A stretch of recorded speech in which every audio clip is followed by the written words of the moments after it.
প্রিয় হাবিব এবং আল্লাহ পাকও সূরা কাসাসের মধ্যে স্পষ্টভাবে জানিয়ে দিয়েছেন যে আল্লাহ চাইলে, আল্লাহ পাকের ইচ্ছা, তিনি যাকে হেদায়েত দান করেন, চাইলে তিনি তাকে কাউকে গোমরাহ করেন। দুনিয়ার কোনো মানুষের এখানে হাত নাই। হাদিসের মধ্যে আসছে, আল্লাহ রাসূল সাল্লাল্লাহু আলাইহি ওয়াসাল্লাম ইরশাদ ফরমায়েছেন, যদি তোমার মাধ্যমে আল্লাহ তাআলা কাউকে হেদায়েত দান করেন, কি বলছেন?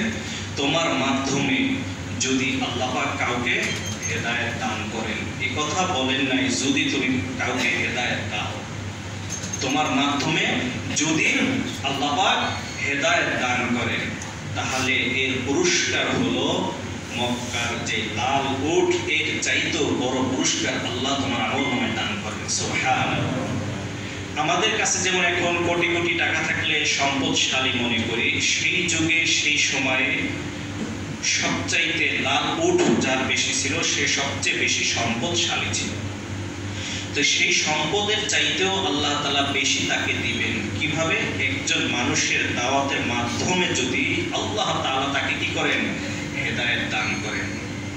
এখানে একটা কথা মনে হলো, আমাদের দাওয়াত তাবলীগের যে এখন যে দুইটা গ্রুপ সাংঘর্ষিক অবস্থা চলছে, আল্লাহ তাআলা যেন সকলকে সহিটা বোঝার তৌফিক দান করেন।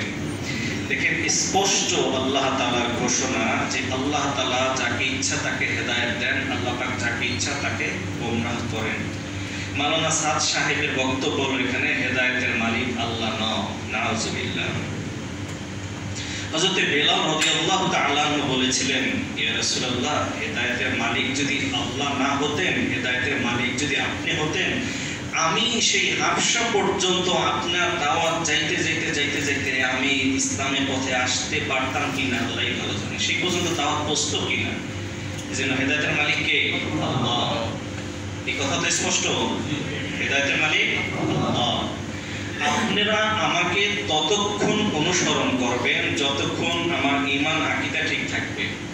যখন আমার ঈমান আকীদা ঠিক থাকবে না, আমি মক্কার ইমাম যদি হয়, তখন তাকে অনুসরণ করা যাবে না। অর্থাৎ অন্ধ ভক্তি কারো হওয়া যাবে না। যে একজন মানুষ শরীয়তের বাহিরে চলবে তখনও তাকে অনুসরণ করতে হবে না, এটা না।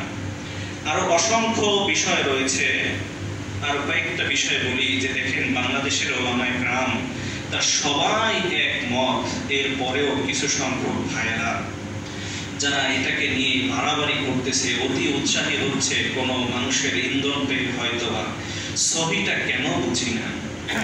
এখানে যারা এখানে উপস্থিত হয়েছেন, আমি যদি গড় হিসাব করি, হয়তো প্রত্যেকেরই কাছে অ্যান্ড্রয়েড সেট আছে, আছে কিনা? কারো কারো কাছে হয়তো একাধিকও আছে, তাই না?